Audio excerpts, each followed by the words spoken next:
Please be seated.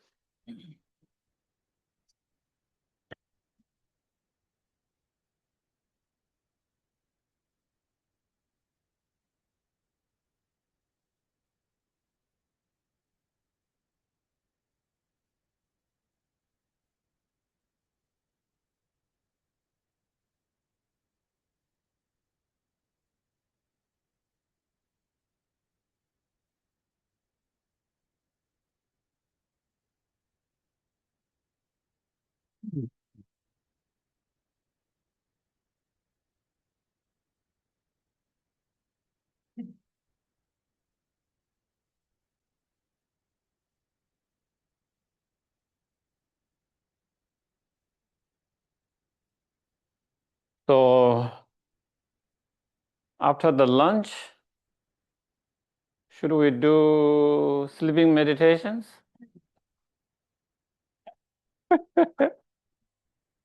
Doesn't that sound good? Or we can do chicken meditations. You know chicken meditations? Oh, you have no? Nobody taught you? Really? No. At the monastery, we were trained when we were young how to do chicken meditations. And young monks are really good at that.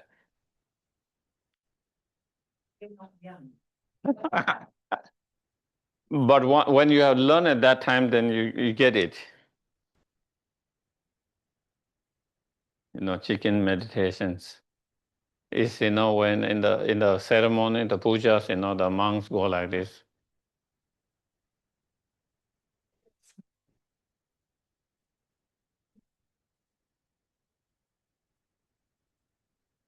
So it's like the chicken.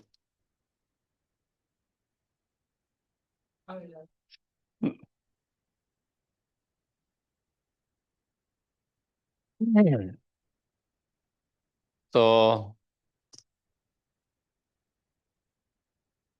just before the lunch, we're talking about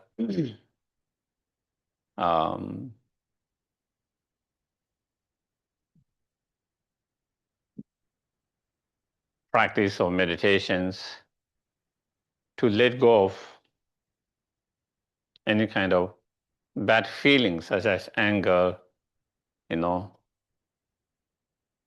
will feelings, resentment and so forth when we see someone engaging in the harmful actions. By understanding,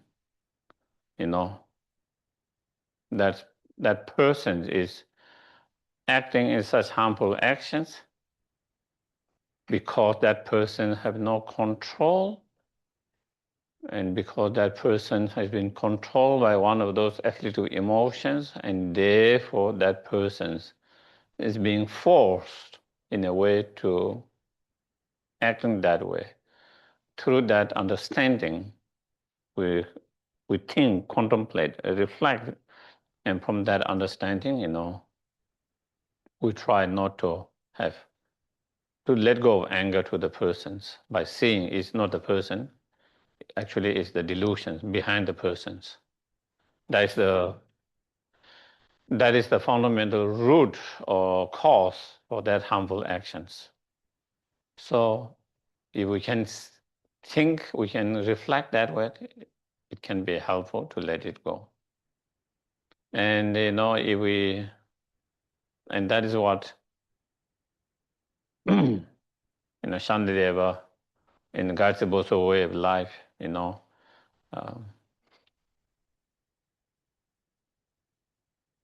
reflecting.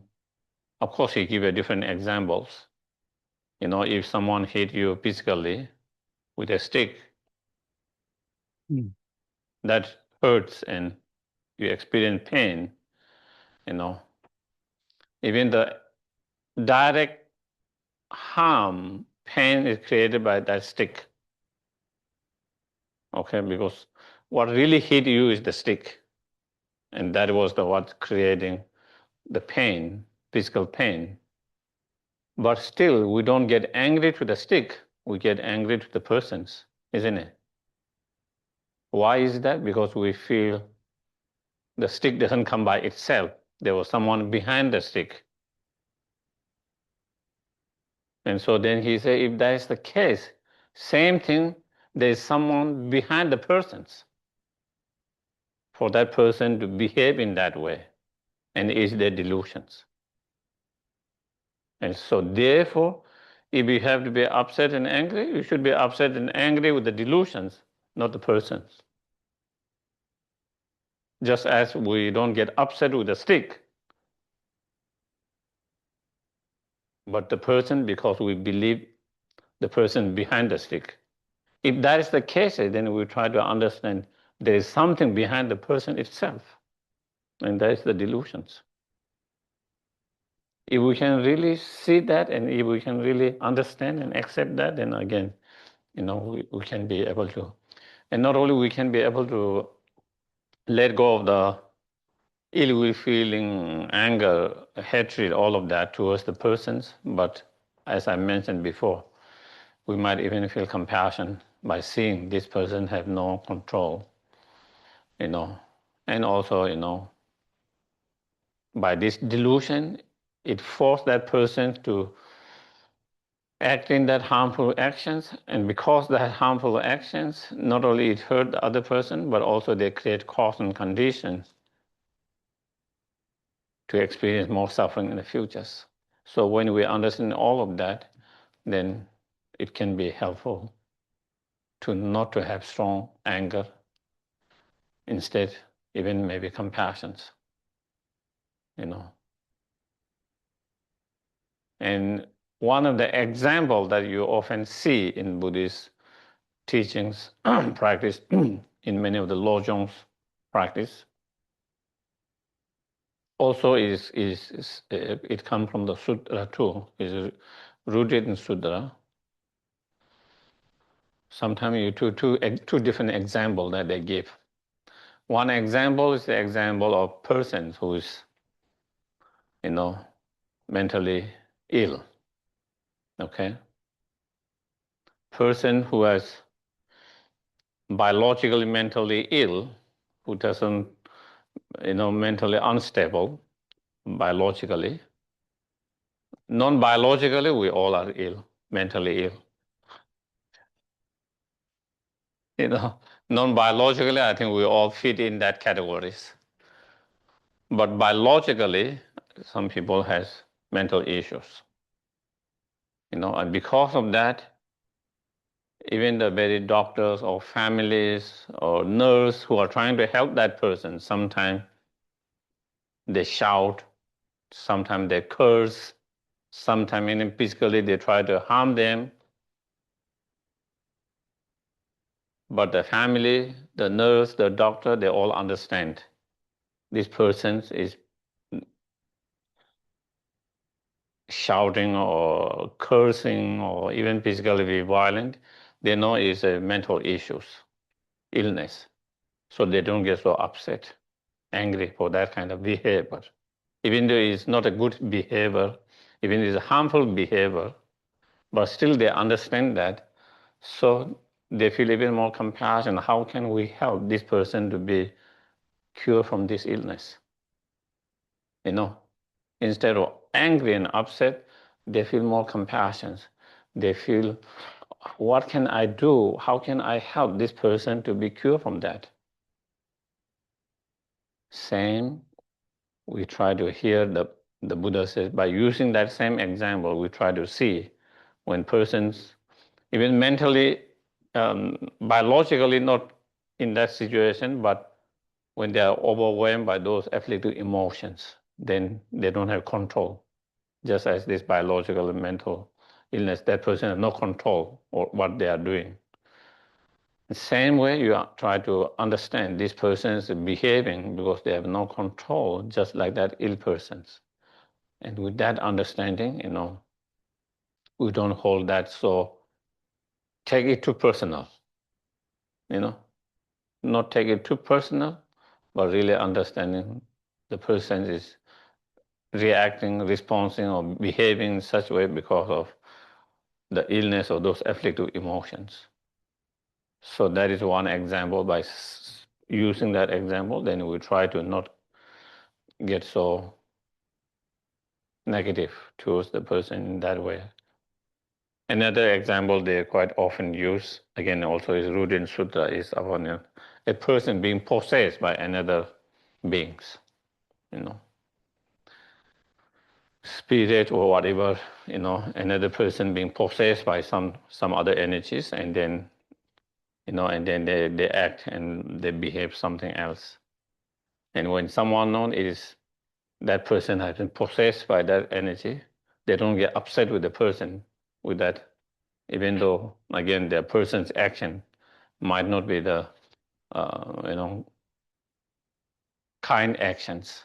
Again, shouting, cursing, and physically being violent, all of that. But when someone knows that this person has been possessed by another energy, they don't get upset with that person. They try to help that person to get out of that state, free from that being possessed by whatever energy it is, or from whatever, whether they can be free with certain ceremony, whether they can be free with some medication, whether they can be free from whatever method there might be to help them to get free from being possessed by that and acting that. So there's more wanting to help them to free from that instead of getting anger. Same way, that is how the Buddha said, we also, when someone is, acting in such harmful action behavior, we try to see that person as being like possessed, like someone being possessed by the spirit and have no control. This person has been possessed by those afflictive emotions. That person has no control. Therefore, you feel compassion, wanting to help them to free from that being possessed by that harmful afflictive emotions. So those are certain different practice meditations. One can use to not to hold on anger, hatred, and ill will feelings, and to let them go as soon as possible. Um,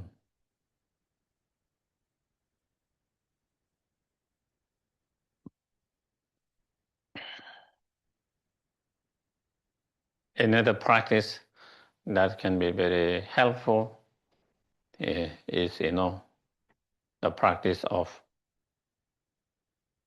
Tonglen, Tonglen, taking and giving. Whenever things goes wrong in our life, when things doesn't go so well, on personal level, on more, as a families, within the friends, within the country, within the society, whatever, whenever we are encountering and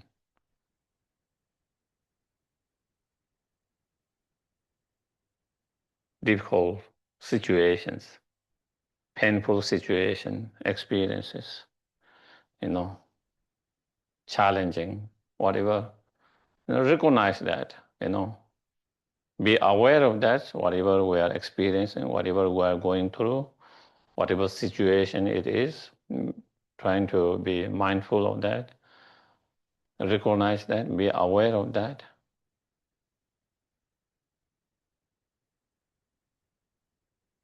Normally, what happens is, we see our problems, whatever problem, whatever issue, and then we become very,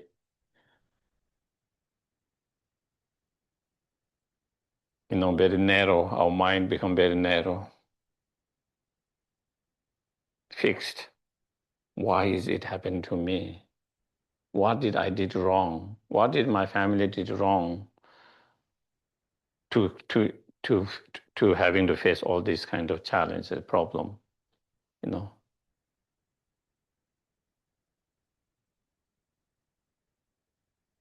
why, me, that is how our mind get into that state, why me, why us, our family, why we, something that you feel very close, in that way.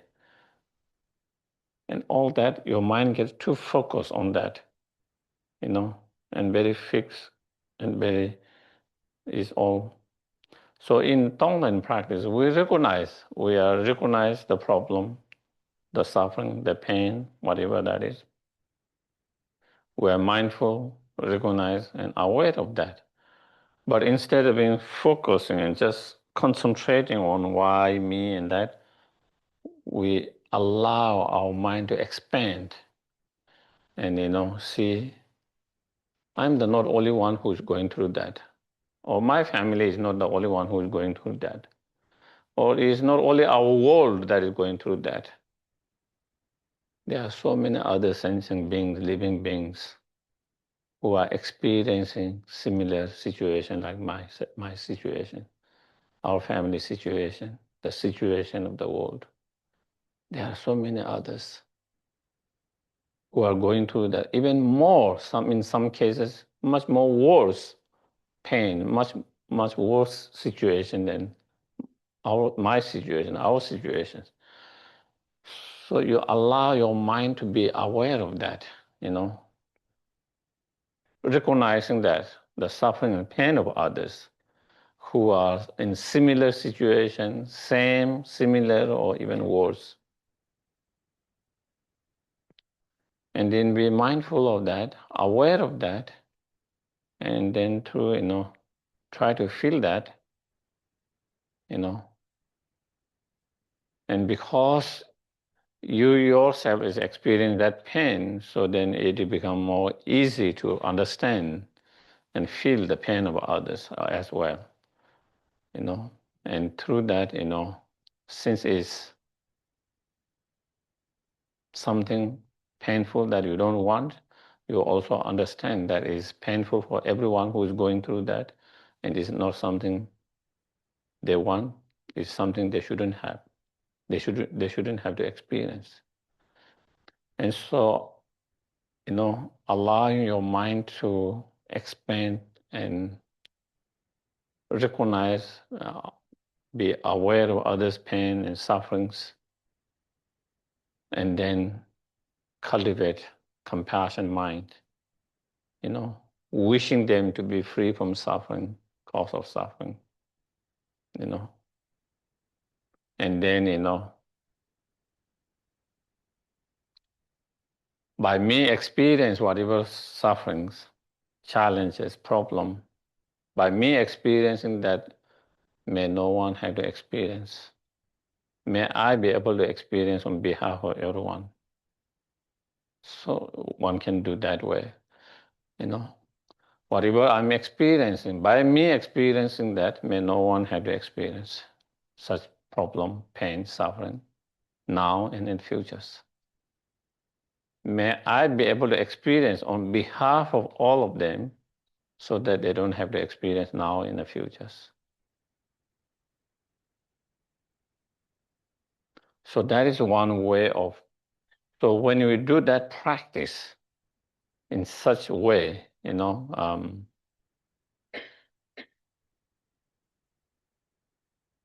your pain can be, reduced. Your mental pain, in a way can be minimized and reduced in some way. Before you feel very intense, that pain, problem, suffering, so strong, so intense, sometimes it feels like overwhelming, feel like it's something that we can never get out of that state, feel like, you are going to be stuck there, and sometimes not only you feel you are going to be stuck there forever, sometimes you feel you are going to be stuck not only in that state, but even worse and worse. All are going to go more worse and worse. That is how someone can feel in those you know,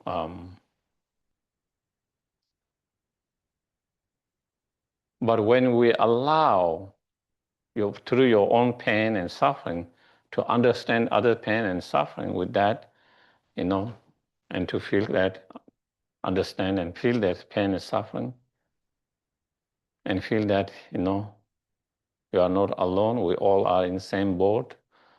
You know, there are so many others who are suffering as well. Then, you know, it started to feel your pain, you know, not as intense, and you feel more lighter, not so overwhelming, you know. You see your problem, you see your sufferings, but now you started to feel the pain and suffering is not so strong and big.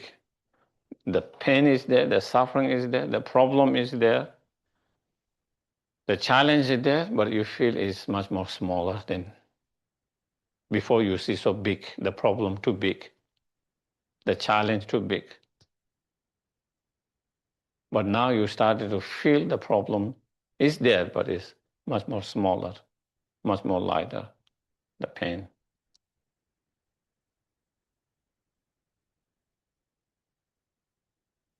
It is like before, you know, you see one dot. It's like, you know, some like the certain horse or certain animals, you know, like donkey, you know, like sometimes they, in order to drive them to the one road, they don't get distracted. They put something here, you know, so they can't see others. Similarly, like normally, you know, when we think just me, my problem is like that, looking with that. All you see is your problem. All you see is your problem, your pain, your suffering. That's all you see. That's all you feel. And when you only see and feel just your pain and suffering, slowly it's so that pain and problem look bigger and bigger. It feels like this is the biggest problem. This is the biggest problem in the world. It feels like it is the worst problem. It's the biggest problem. It's the worst suffering. It's the biggest sufferings. And because you feel it's the biggest problem, biggest suffering, then it feels overwhelmed, you know, feel big burdens, you know. But when you are able to open and see the suffering and pain of all other beings, see and feel that, you see, oh, your problem is only one of those small dots among the billions of dots.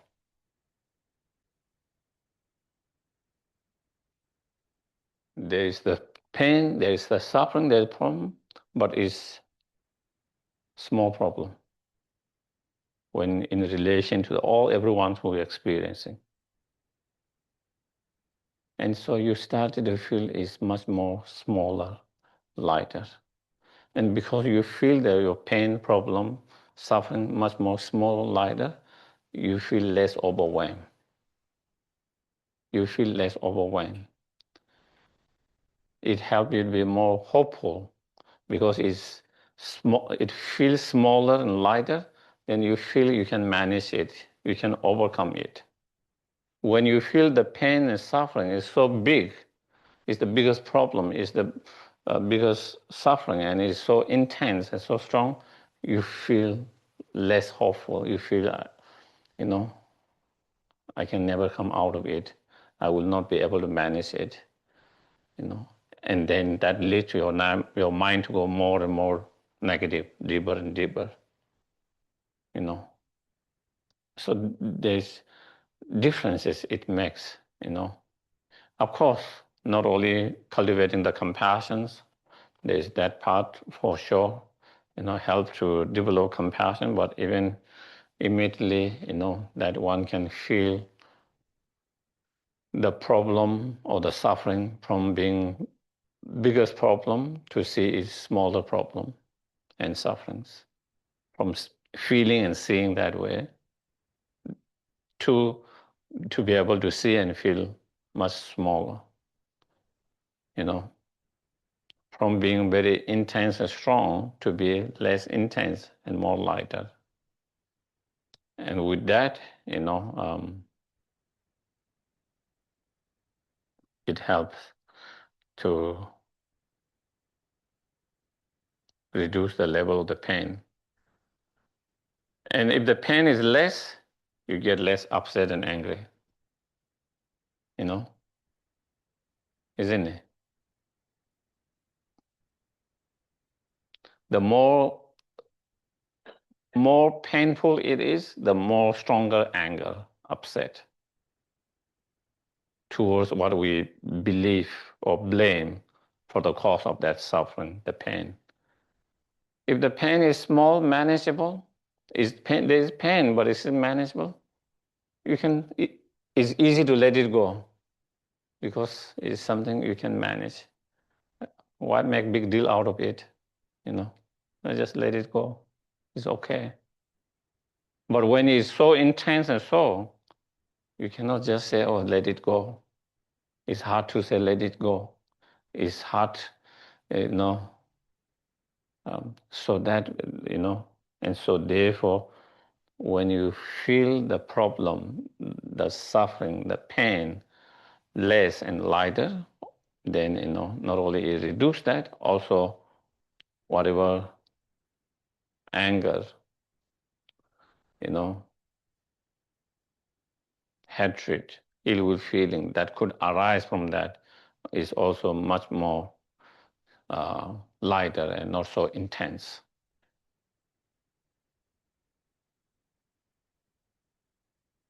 And not only the suffering and pain, also whenever things are going well in our life, we have a good health, relatively, okay? Relatively good health compared to so many others who have that kind of chronic illness, who have been dealing with all kind of medication, all kind of challenges, most of their life, some of them whole their life. Compared to all of that, we might have some issues, but are relatively quite healthy. Again, recognize that, I have a good health, relatively good health. Be mindful, recognize that. Be aware of that. Feel grateful, gratitude. Not everyone has same good health as I have. How fortunate and lucky I am to have such good health. Relatively,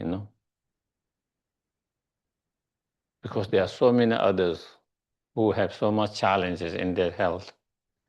So, and then,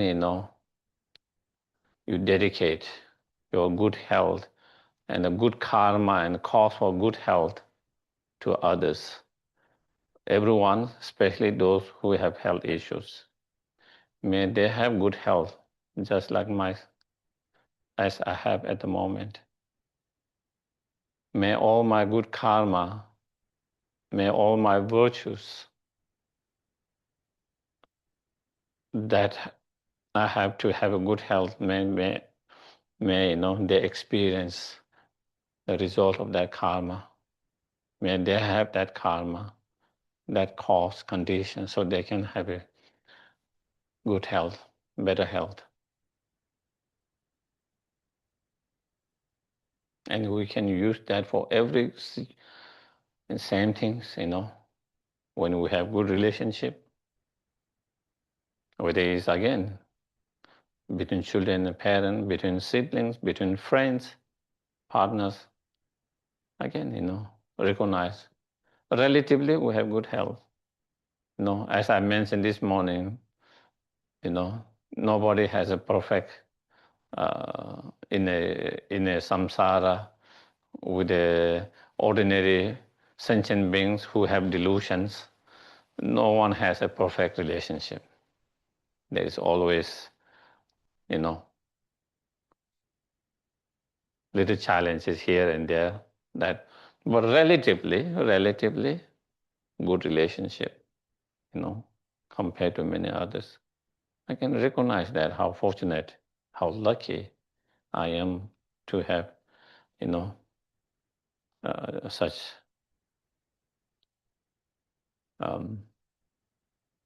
being mindful, aware, and grateful, gratitude, and recognizing there are so many others who doesn't have that, who lack that, who want to have good relationship, but who struggle to have good relationship. And then again, we dedicate and we send, all the good karma, all the positive karma, all the virtues to have a good relationship, send to them so they can have a good relationship. So they have good relationship. May they have good relationship. May they have all the positive karma, virtues to have better relationship, and may they have a good relationship. And same, financial situation. So, there are a lot of good things that is happening in our life. Despite in samsara is not easy in samsara, but despite that, relatively, there are also certain time, there are certain better conditions in all different, financially, job and so forth, and all others. Again, recognize that, spend the time to recognize that, to be aware of that, mindful, recognize and aware of that, and also be aware that not everyone has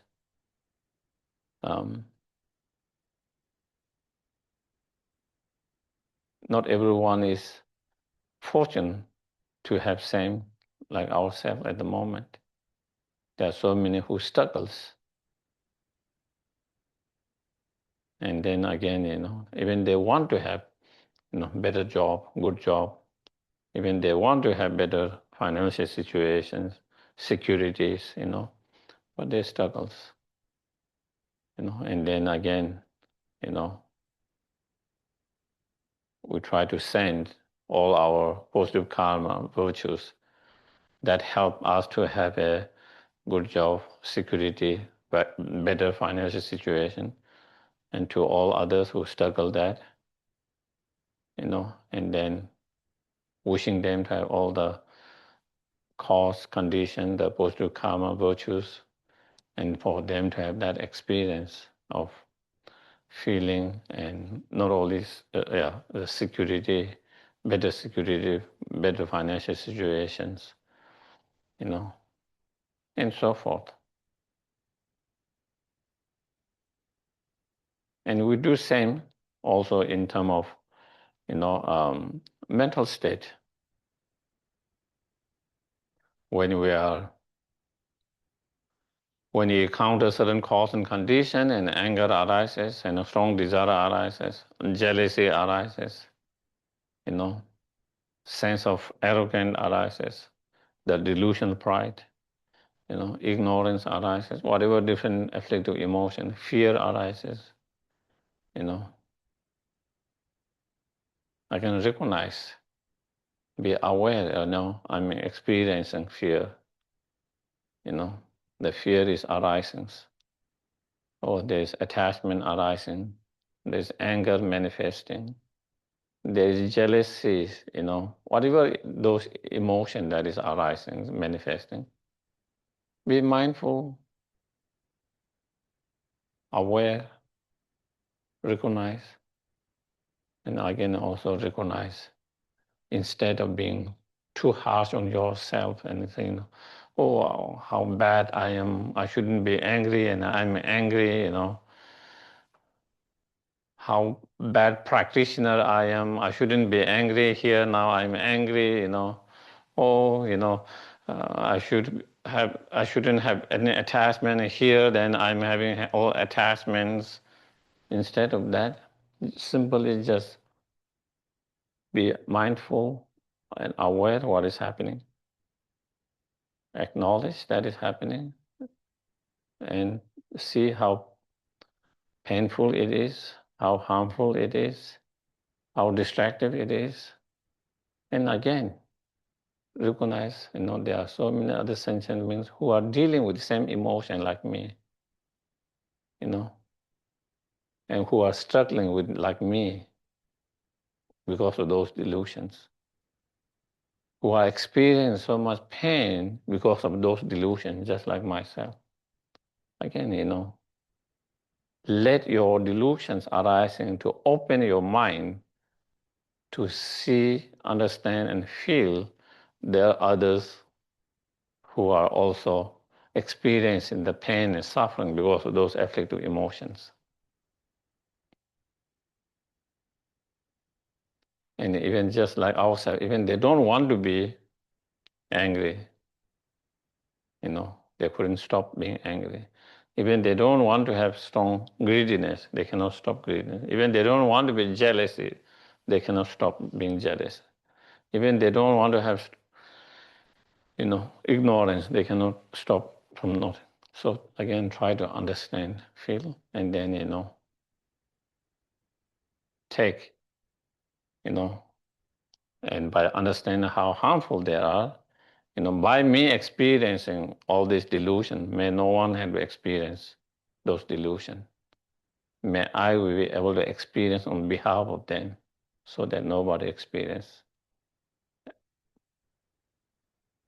So if we can do that, then, we feel some meaning, purpose. You see some purpose in us to experience whether it's the suffering or whether it's those afflictive emotions. At least even though it's unpleasant, even if discomfort is painful, at least I'm experiencing so that other doesn't have to experience. In that way, you started to see some benefit, some purpose. And if you see there is some purpose higher, then you have less, aversions. And if you have less aversions, you suffer less. You have strong aversion, but you cannot get rid of it, and that becomes more suffering. But because you see there is some purpose, high purpose, even though it's discomfort and painful, but it still is serving high purpose, and therefore you have less aversions. And if you have less aversions, instead embracing, you embrace more. And if you are able to embrace and strong, less aversions, then again, you don't suffer so much because of that. Mental suffering because of that. Mm. And same thing when you have any positive thoughts, compassion arises. You are watching a news or TV, or maybe you are listening to news or reading, and you hear about the sufferings, different part of the world, and you feel sorry and compassion for those who have to go through all this pain and sufferings. You feel you wish that you can do something for them. You wish that they don't have to suffer. You wish that those violence could be stopped. That is a good thought. That is a positive thought. That is a compassionate thought. Again, be mindful of those thoughts. Recognize that there is some positive thought, compassionate thought. Be aware of that.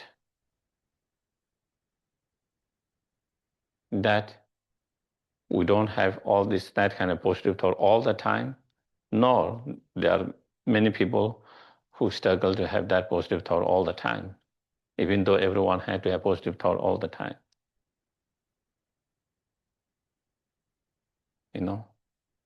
And then, again, you try to send, your positive thought to others who struggle to have positive thoughts.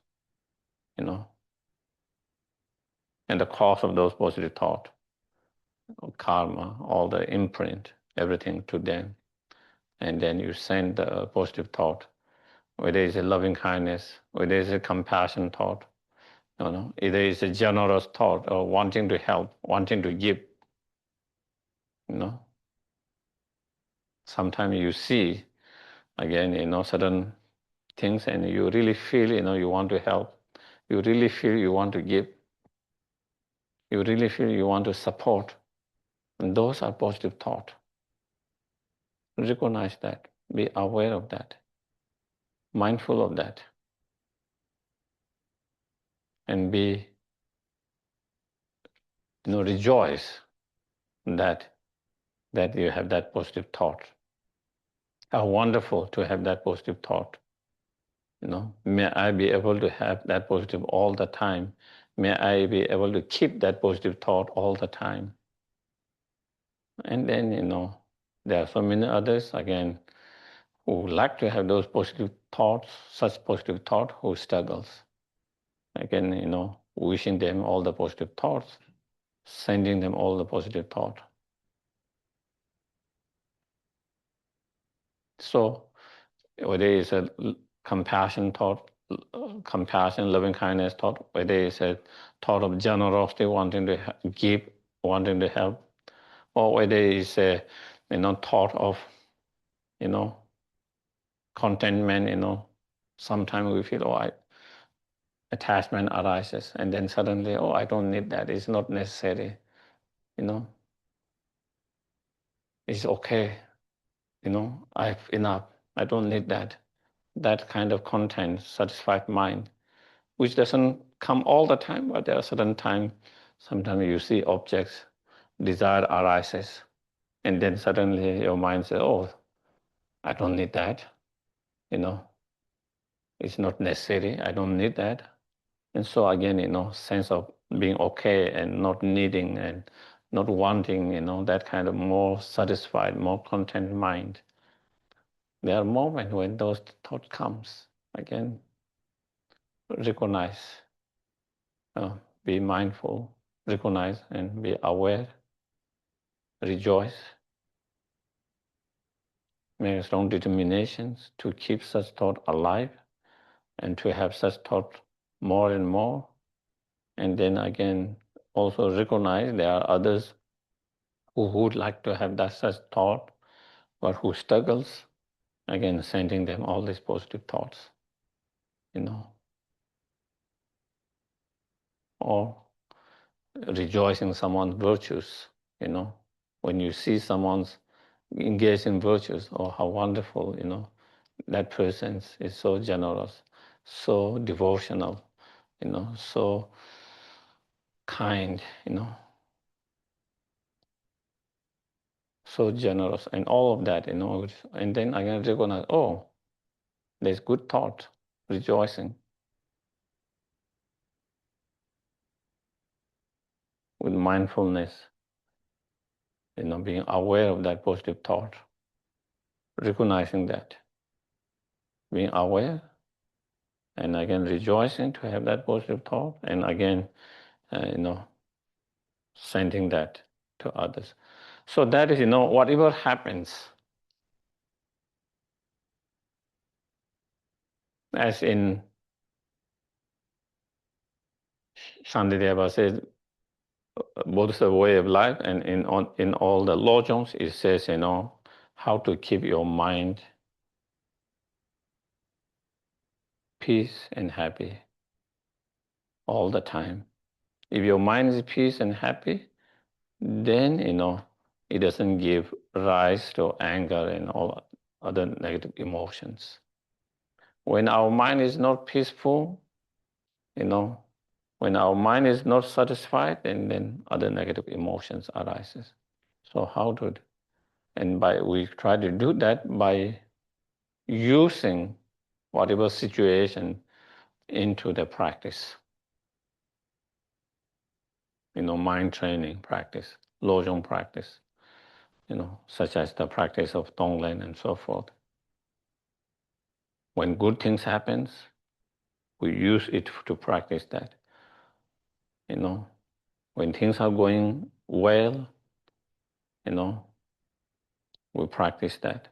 When things are not going well and when we are faced with challenging problem and suffering, we also use that situation to practice the Tonglen and the Lojong practice in such way. And then, and same whether positive thoughts arises or whether negative thought arises. Either way, we use, for practicing the Tonglen and the mind training. And so if we can do that,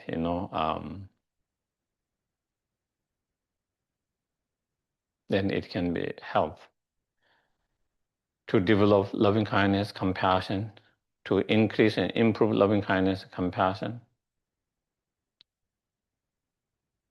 It will help, as I mentioned before, to feel,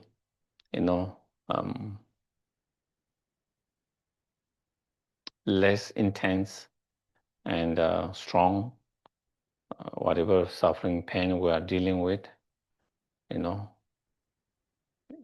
one can feel more smaller, lighter, And also, such practice is one way sometimes when we feel helpless, helpless, even in the situation in the world now,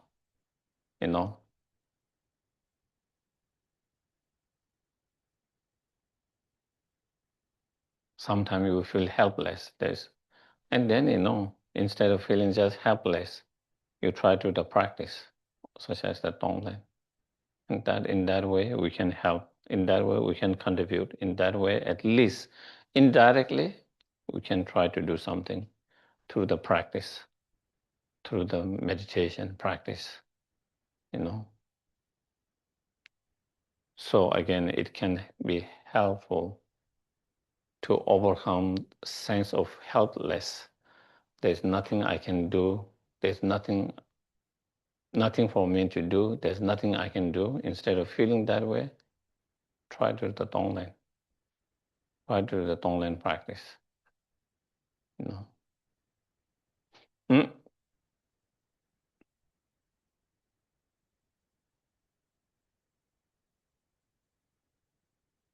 And those, yeah.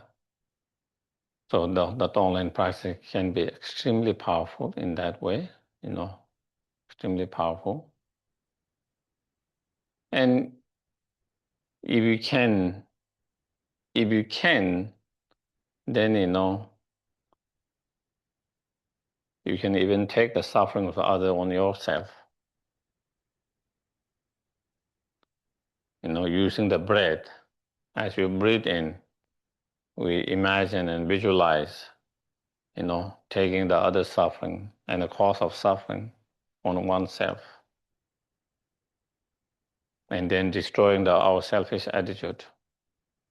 By having destroyed the selfish attitude, transform the selfish attitude into loving kindness, compassion.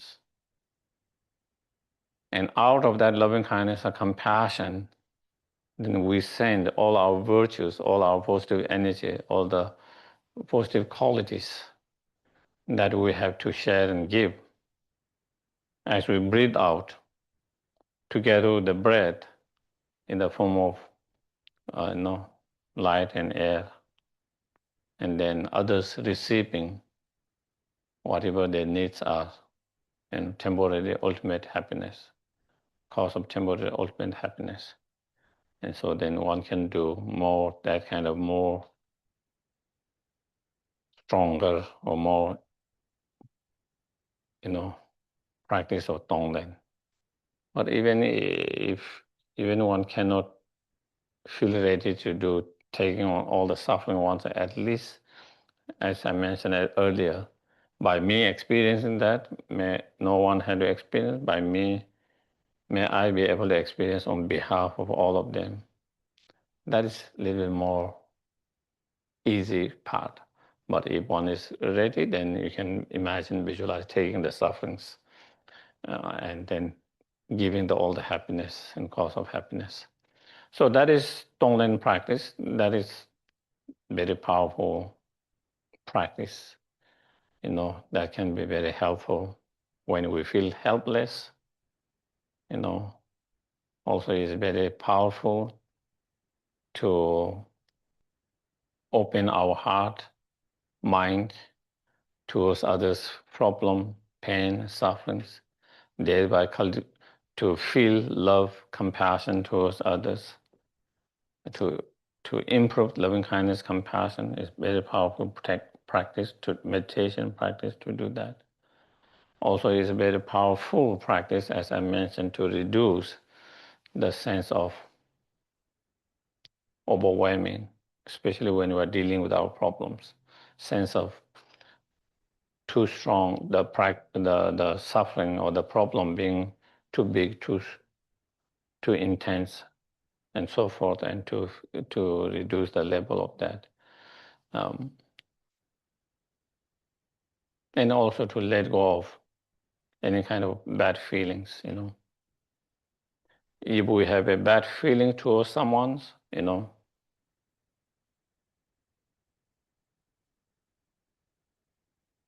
anger, resentment, hatred, ill will feelings, again, we try to do the Tonglen practice.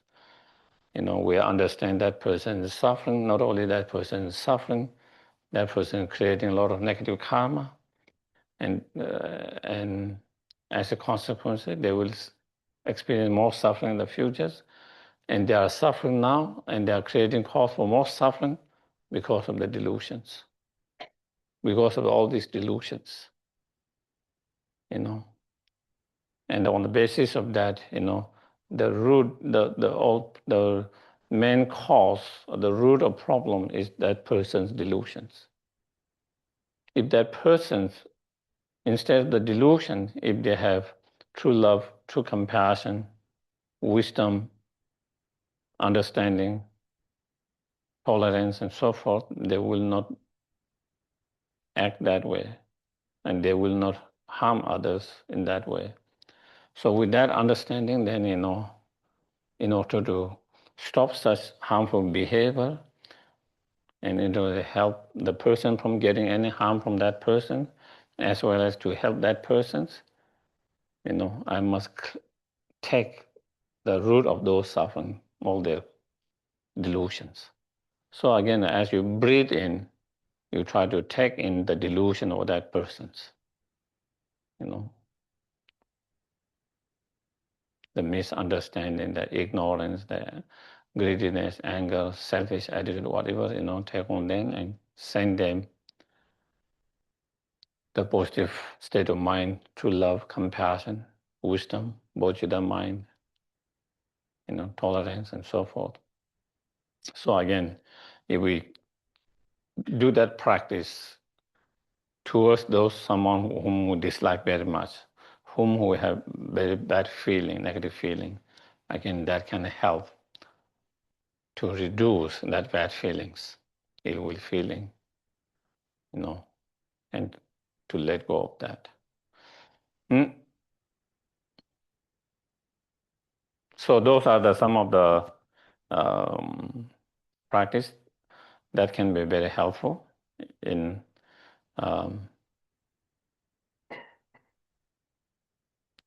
dealing with fear, helplessness, anger, and so forth in uncertainty, and in dealing with different difficult situations, pain and sufferings. So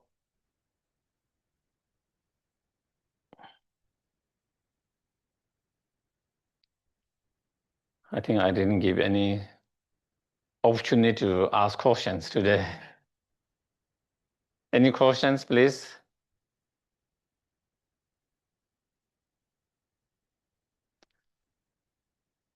Any questions from this morning and now? Yes, please. Oh. Well, I give you the mic. No. Some people might not hear. Yes. My question, Geshe, is about a related question, but not quite the same. Is there a role for renunciation when we are in samsara and looking at all these things that's happening, all the delusions and our helplessness in helping other sentient beings? What is the role of a personal renunciation and a bigger renunciation in all this?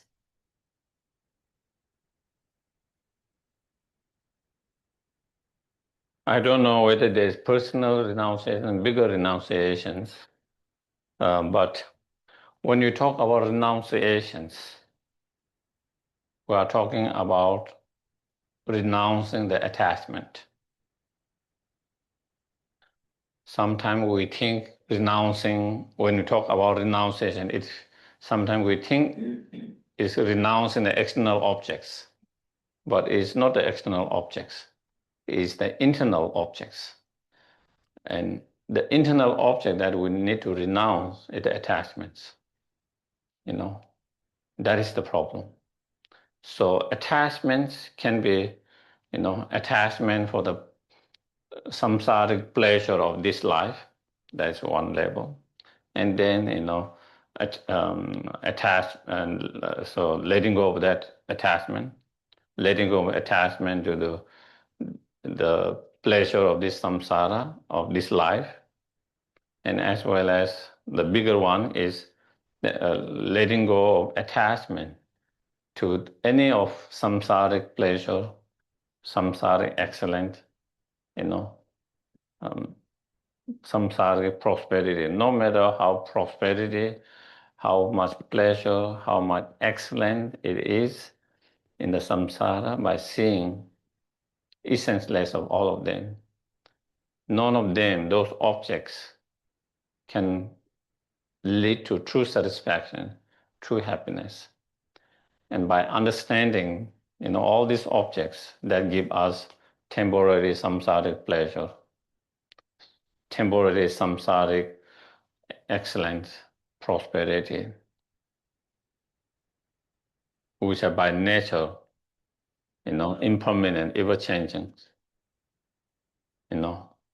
unreliable, unstable, and essenceless in a sense that they doesn't really give true satisfaction, true joy, true happiness. That cannot, and therefore they don't have true essence in that. Through such understanding, then we learn not to be attached to any of them. We learn our mind not to get attached to any of them and give up attachment to any of them, letting go of the attachment. And that is the renunciations. Okay? We can be living in a cave without anything, but you might not be renounced because we might be still attached to reputations, or maybe people will think I'm a good meditator, I'm a good practitioner, I'm a good renowned person. People will. So if you have that kind of attachments to such reputations, fame, or people will liking and all of that, still you have not fully renounced. Externally, you have renounced. You have nothing, no belonging, nothing. Maybe you might have just a bowl to cook on, and eat and cook just one bowl. Nothing else. You might not have nothing else except that, but that doesn't necessarily mean you are renounced. And really renounce is giving up the internal attachments, and so that is, um, uh, yeah. So with this, our present situation and all of that, that can help us to renounce by seeing, not to get attached to the power, not to get attached to the wealth. By seeing all this, some of those most wealthy persons are not happy, one of the most unhappy persons.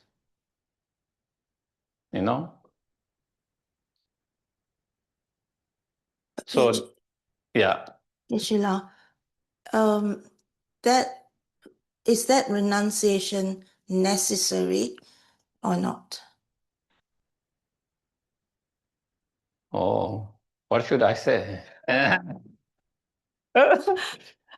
Because if you are in meditation and you understand that the delusions are there, and you want to, and through your meditation, you go further and further into the path, then there may be no need for renunciation. Eventually, definitely, we need to renounce it because, as we talked yesterday and today, the root problem for our suffering and suffering for others is anger, attachments, and ignorance. And if we want to improve and make progress in our path, definitely we need to give up and overcome and destroy the anger, attachment, and ignorance. So that means giving up attachments, which is then, renunciations is mainly giving up that attachments. So that is necessary and is needed. But then, if you don't have fully renounced mind at the moment, it doesn't mean we cannot practice. We need to practice in order to renounce over the time. We might not be able to renounce or give up attachment immediately, but we try to practice in some of the Lojong practice. They mention, because we have so many delusions, So where to start? Because there are so many delusions, where to start? And in the Lojong practice, the advice is identify which delusion is more strong in you and that create problem to you.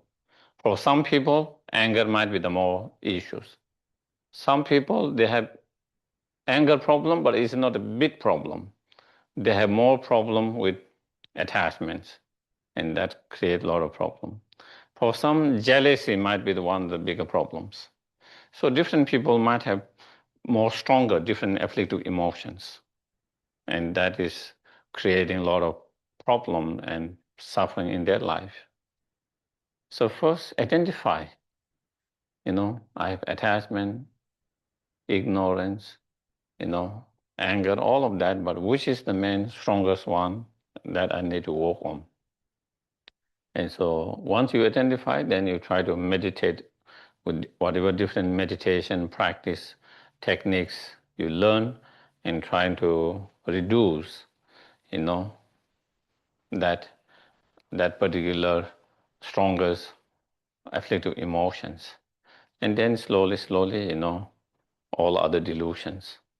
And eventually, all the delusions,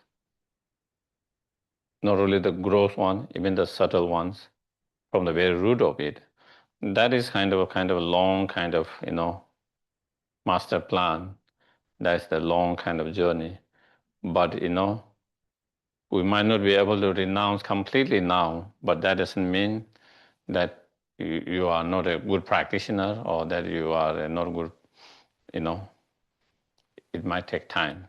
But to achieve liberations, freedom from the samsara, renunciation is necessary. Without the renunciations, there is no freedom from the samsara. There is no liberations. There is no full enlightenment. So definitely, renunciations is necessary and must, in order to achieve fully awakened state. Not only fully awakened state, even to achieve, individual liberation, such as arhat. Yeah. Yep. Any others? Any other questions? Yes, Alex.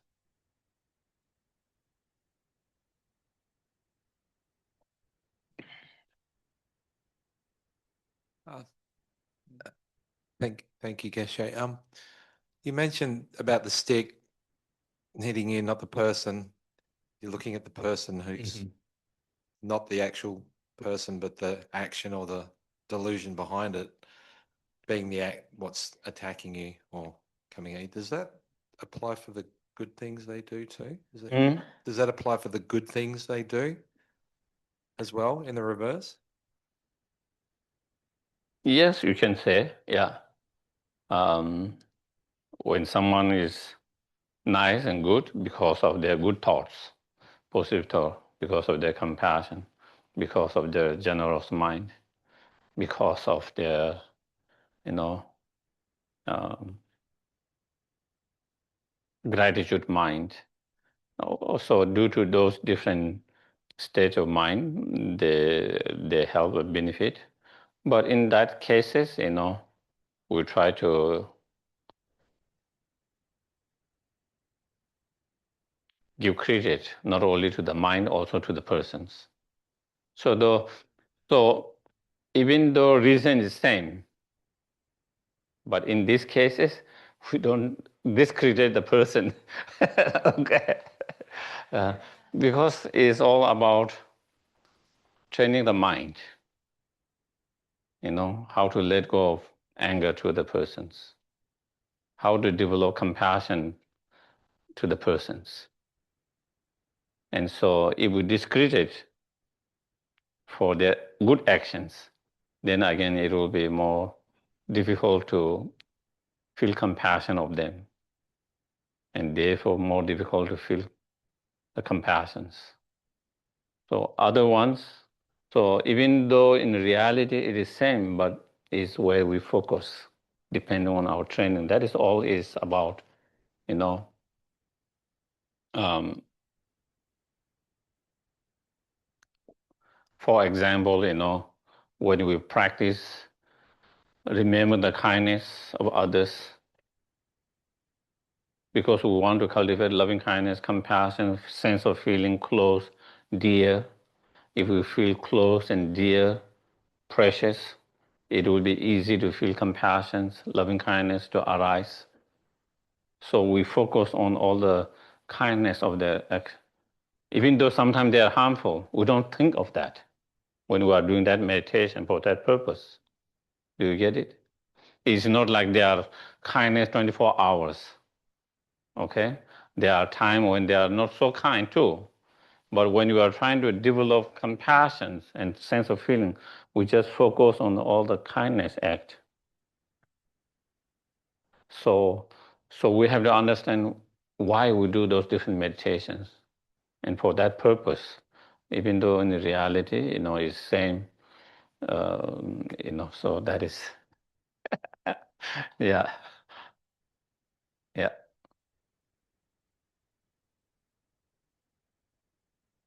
Any questions? Any others? Okay, so maybe I will just kind of just touch on, because we don't have so much time. But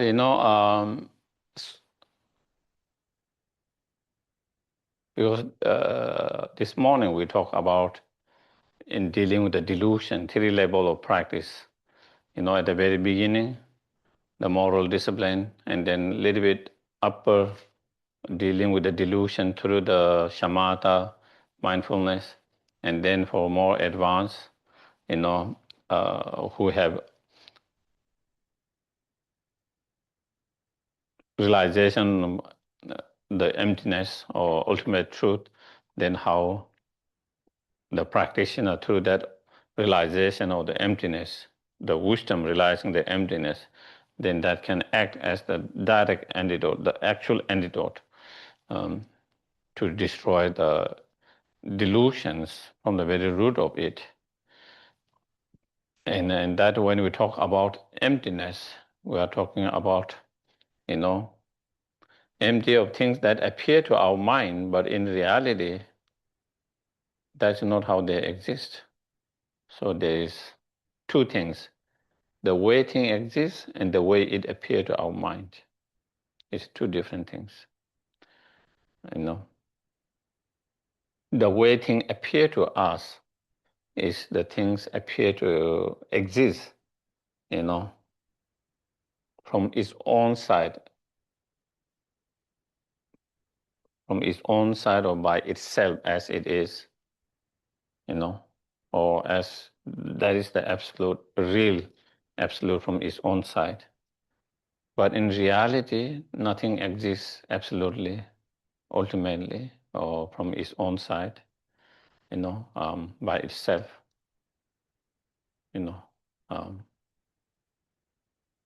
And when we have that understanding, then we don't get deceived by the appearance. At the moment, we get deceived by the appearance because we believe in the appearance. We believe what appears to be real or reality. But once you have realizations of that wisdom, what actually is how the thing really exists, the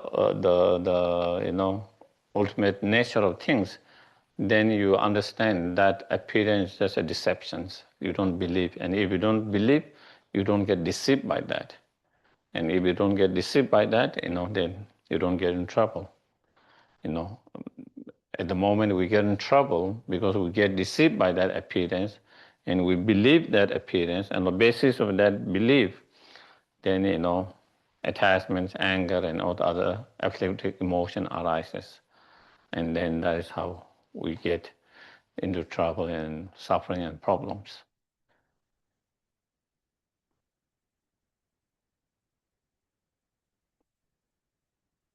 Mm.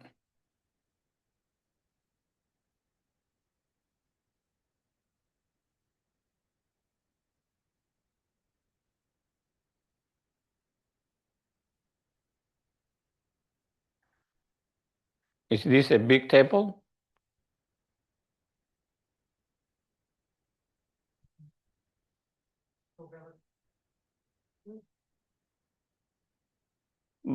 Now I'm asking, so everyone is saying it's relative. But when you really actually see it, either you see it as small table or big table, as is there, when we are not using this analysis.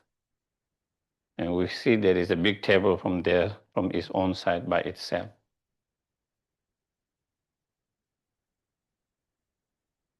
But if we try to see if this is a big table or small table,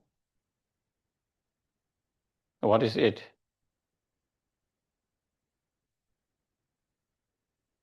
It's neither of them. It's neither big table, it's neither small table. By itself, it's all relative. In relation to something bigger, it's a smaller table. In relation to something smaller, it's a bigger table. It could be big, it could be small in relation to different, in relation to compared to other tables. But by itself, it's neither big, small, neither high, neither short. By itself. But the thing is, in our perceptions, the appearance, when I first come in, oh, there is a small table from its own side. It doesn't appear, it's relative. Now, what is small table, or is it too small, or is big table? And that is what appear, and we believe that.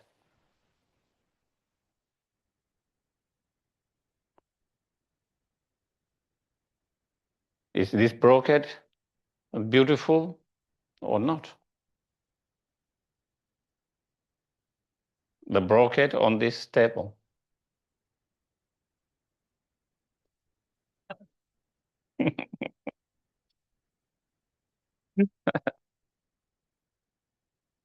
And it is definitely difficult, definitely yes, because we believe that is the definitely yes. But again, that is how we feel. It's definitely beautiful from its own side up there. But again, it's just another relative. Nothing absolute, nothing from its own side. Compared to some other brocade, it might be not as attractive, as beautiful. Compared to some others, it might be beautiful in relationship. For some people, it might be beautiful. Some people, it might not be beautiful. For some, it's too colorful, and not beautiful. To some, it's too simple. It's not beautiful, So again, by itself, we are not talking about from individual perspective. Someone see beautiful, someone doesn't see beautiful, someone see all this. By itself, is it beautiful or not? It's not. It's neither of them. Neither beautiful, neither not beautiful.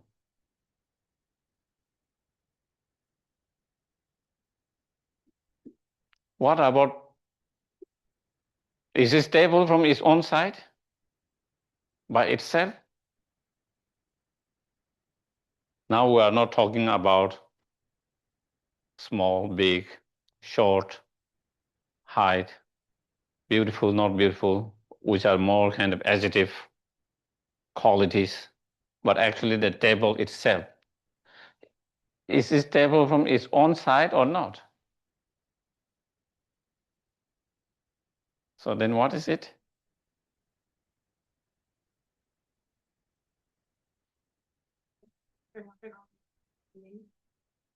Mm-hmm. Yeah, if we analyze, if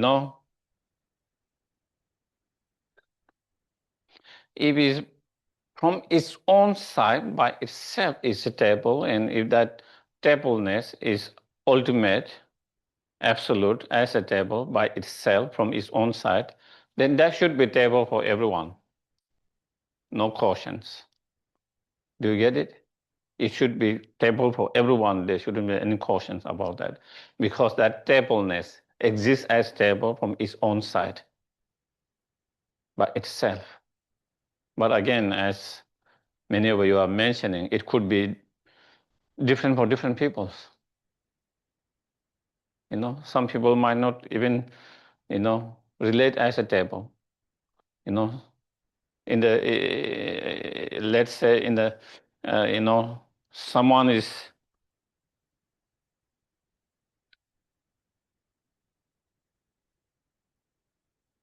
drying the cold, too cold, and they need to make a fire, and it's survivals. Immediately what they see is a wood, firewood. That is how they relate.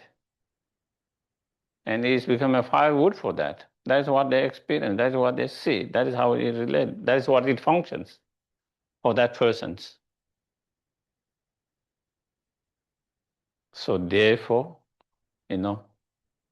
it could be firewood, could be table, could be an airport for the flies to land, or too big airport,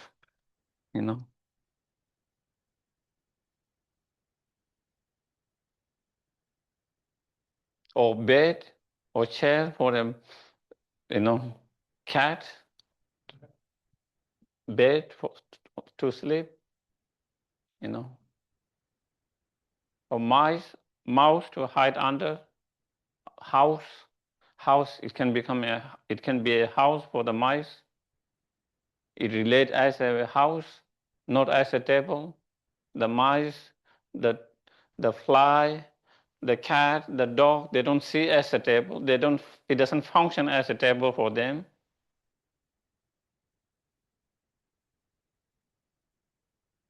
It functions something else for them. It's something for them.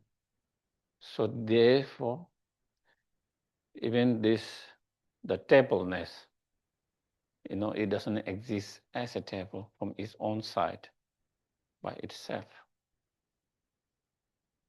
And if we can understand that, then we can apply that to everything. Once we know how to apply that kind of analyze, then such analyze can be done to all objects, same way. But the thing is, in our everyday life, when I see this, oh, there's table there from its own side. You know, in my mind, it's absolutely table. Absolutely table. So when you see that there's kind of table from its own side as a table and absolute, then your mind becomes very fixed, narrow. It can be only be table.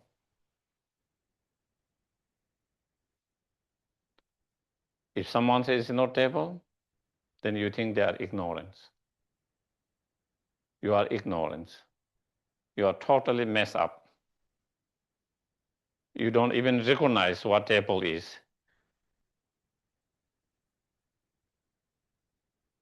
You know, because our mind is so fixed now. Because it's a table from its own side. In absolute. That is what table is. It is table. So your mind only can think of just that one. And so therefore, your mind becomes so. But when one understands, the so-called table is only a relative. You know, there is no tableness from its own side. Absolutely. You know, as a table. You know, it's only relative, conventional, depending on many conditions, depending on different perception, depending on many cause conditions. That it could be different, can have different function, can be different objects. Then your mind gets more flexible. Your mind becomes more flexible, more open, more spacious.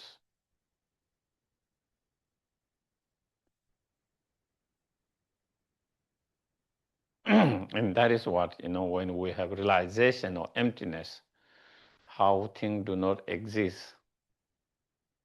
from its own side or by itself or absolutely, you know, then your mind becomes much more open, spacious, relaxed, less fixed, narrow, and grasping, you know.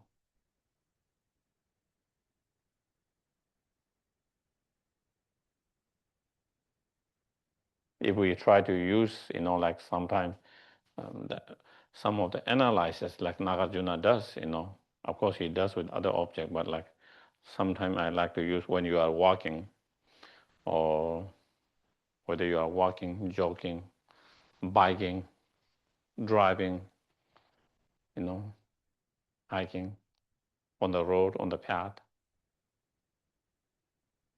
What is the road? Where is the path? You know, is it into the dirt? Is it in your feet? Is it in between? Where is the path? What is the path? You know, if it is in the dirt, if no one has walked through that, will that be a path?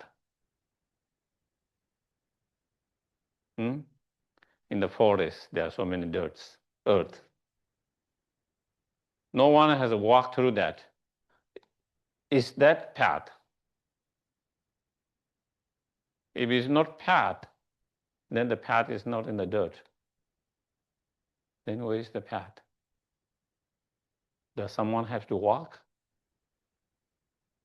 If someone need to walk, then it depends on walking, then is it in the person's or the animal's feet? How many times one need to walk to become a path?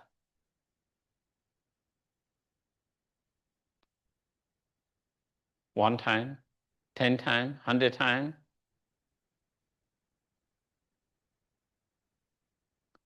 So is even the earth, the ground is there, but if no one has walked, if it doesn't become a path, then it seems the path is not the ground itself, the earth itself.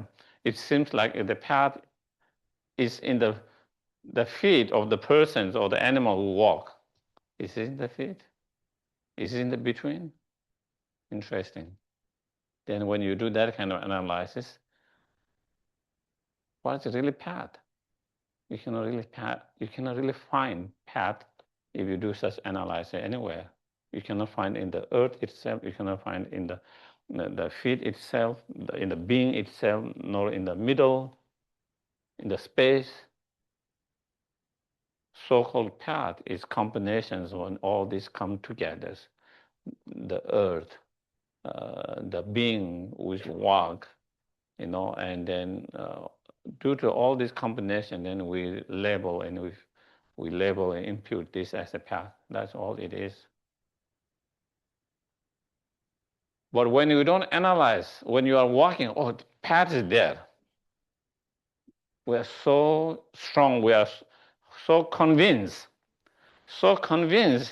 the path is there in the earth.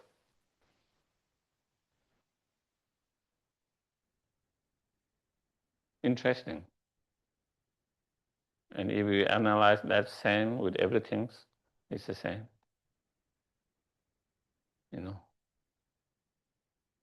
So what it shows is the way things exist and the way things appear to our mind is very different.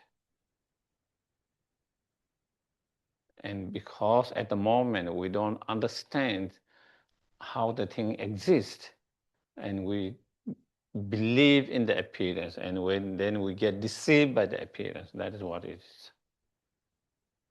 And when you have understanding of how the things actually exist, the emptiness or ultimate nature, then you don't get deceived by the appearance. The appearance is still there, but you don't believe in that appearance. You don't get deceived by that, because you know that appearance is deceptive, because that's not how things exist. And through such understanding, then we don't get, at the moment when we see beautiful, attractive object, we get attached because we believe there is beautiful, attractive object from its own side. And that is where attachment comes. We get deceived by that appearance of that beautiful, attractive, nice objects from its own side. Then we feel like I must have that object. I must have that object, because if I have that object, that will make me happy, satisfied. Because we believe there is that attractive object, that beautiful object, that good, nice object from its own side. Same way, when you see something unpleasant objects, unnice objects, again, there is appearance of that, unnice, unattractive, unpleasant, bad objects, negative objects. There is appearance of that, and we believe there is a negative object, there is a bad object, there is unpleasant object from its own side, and then we have aversions. We have aversion and dislike from that object. And that's where aversion, dislike come. And through that aversion, dislike, then anger and all this thought comes. And that is how then we get caught up in this delusion and the samsara, and then continue to suffer. So in order to free from the samsara, then we need to have this understanding, the correct understanding of the right view of the emptiness, the ultimate truth of the phenomena. And when we have that correct realization or understanding of that right view of emptiness or ultimate reality, then your ignorance cannot get hold of you.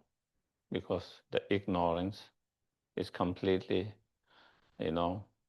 exposed and destroyed by that wisdom realizing the emptiness. And when that ignorance cannot hold, then there's all the attachment, anger, other negative emotion that arises from there cannot arise anymore. There is no more delusion arising from the very root, from the very bottom, and permanently. And there is no more karma to be created. And then there is more samsara to take rebirth. And if there is no more samsaric rebirth, there is no samsaric death. And there is no more continuity of birth and death. And all the suffering in between that.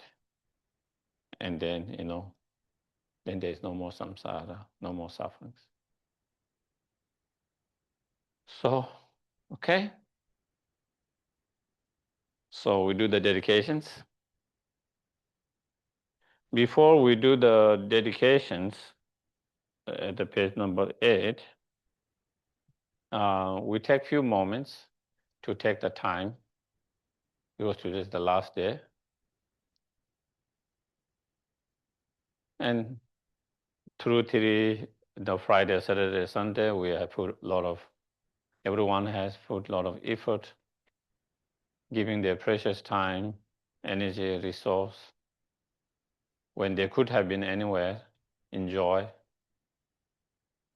with the good intentions. So for sure, we have created some positive karma, virtues.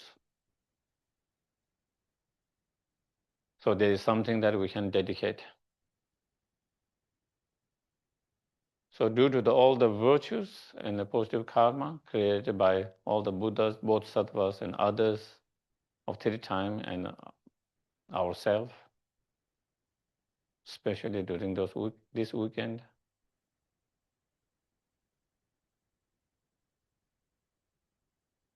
may the Bodhicitta mind and wisdom realizing emptiness be generated within the mind stream of oneself and all sentient beings.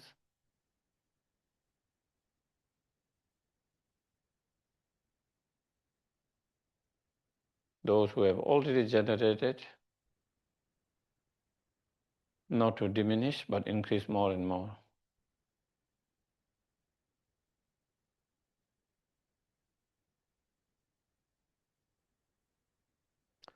Due to all these virtues in positive karma, or the virtues,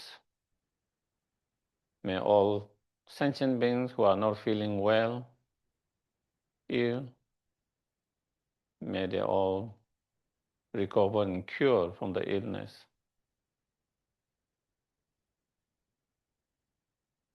May all the treatment become successful. And may they all have healthy life.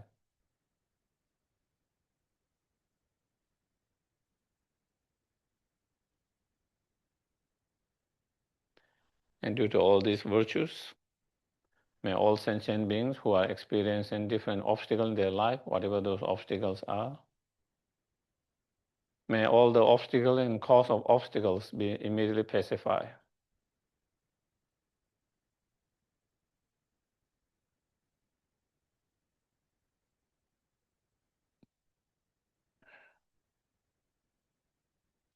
And may they all find perfect solutions to the obstacle, to the problem.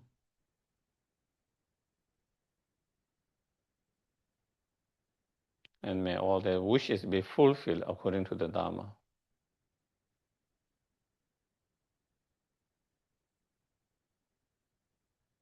We also dedicate for all sentient beings who have passed away, especially the last 49 days recently. Wherever they are now, may they be free from all the fear, all the suffering, all the cause of the suffering.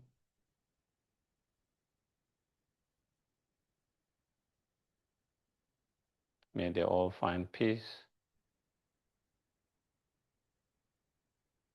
positive thoughts, and have perfect human human rebirth,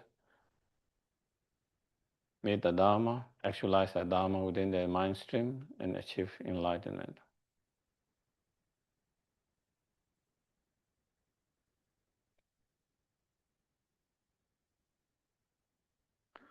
Due to all these virtues, may all the violence and aggressions, physical and mental aggressions in the world be immediately pacified.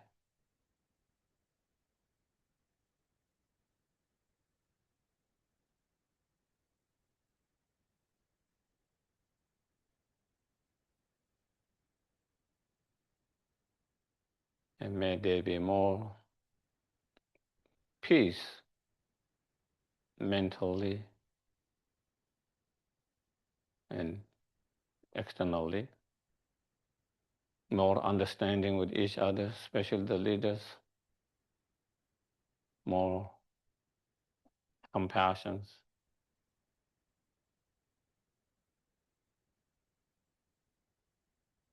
more wisdom.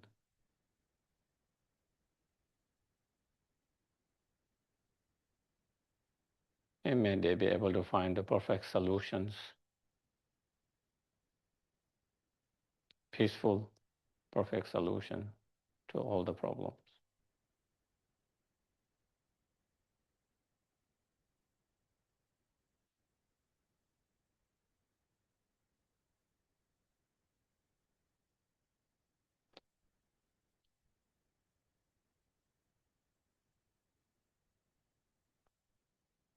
And may His Holiness the Lama and all other gurus have long, healthy life.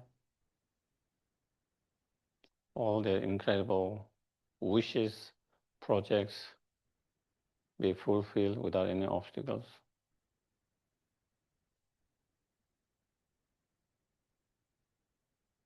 And may we always be under their spiritual care until we achieve fully enlightened state.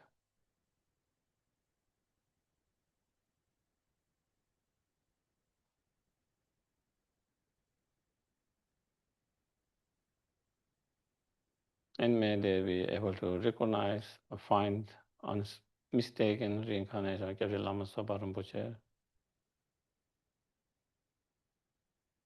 and to be able to continue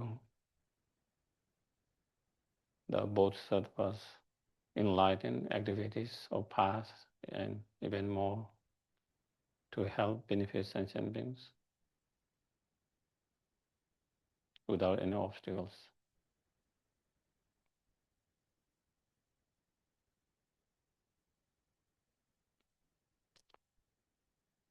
Due to 3 times of the virtues of merit, which are empty from its own side, and I, which empty from its own side, achieve fully awakened state, which empty from its own side,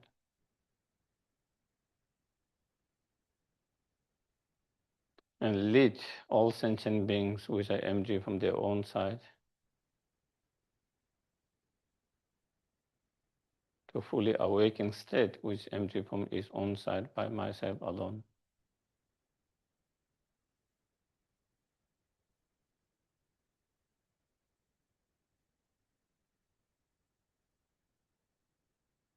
Okay, we do the dedication prayer.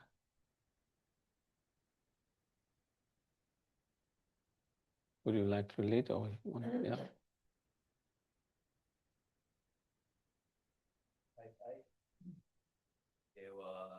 Inyo do da Nama Sangye Dum Yone Do A Chi Chang Ma Le Pa Te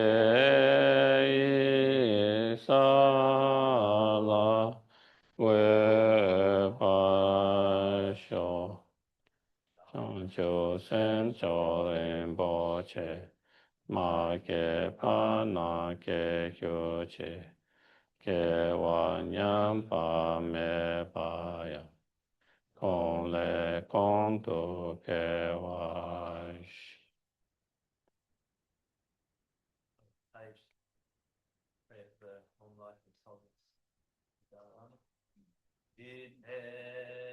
Come de Pende Maluba Kan Le Chongwe Sunde Yeshe No Ka Tin Tong Me San Jin Ka Sol Do Su Tse Ten Jin Lung Te Lun Do Shou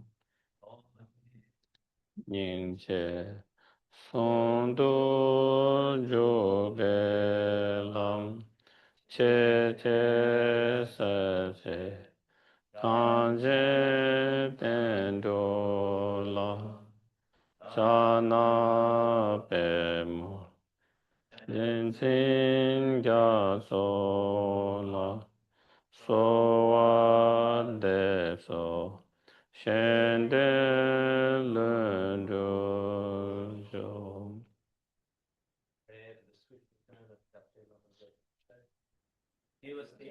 Assemblies of children, the victorious ones, Savaka and Pratya Buddhas, victorious Lord and Father and Son, alone, a lineage master, all the objects of refuge and infinite line. Please bestow the virtue and goodness of complete this prayer here now. Holding and spreading the moon precious and complete teaching through explanation and practice. You, the more patient, that never discouraged, incomparable, venerable Guru, to you I make request. Linking appointedly for the victorious to teach sole gateway to reach all the benefit and the good. What a great loss. Nevertheless, through the undeceiving truth of blessings of the ocean of three jewels and the great ways of bodhicitta of children of victorious ones, may the smile of reincarnation swiftly beam in glory for the fortunate disciple. A communication demonstration of those to be subdued, make clear in the light of your well-spoken advice, sacred guardianship, essence of Buddha's teaching, foremost and holy Lama, to you who are supreme, we make this prayer of supplication. Lama, please leave them. Thank you very much, everyone. Thank you. Have a wonderful day.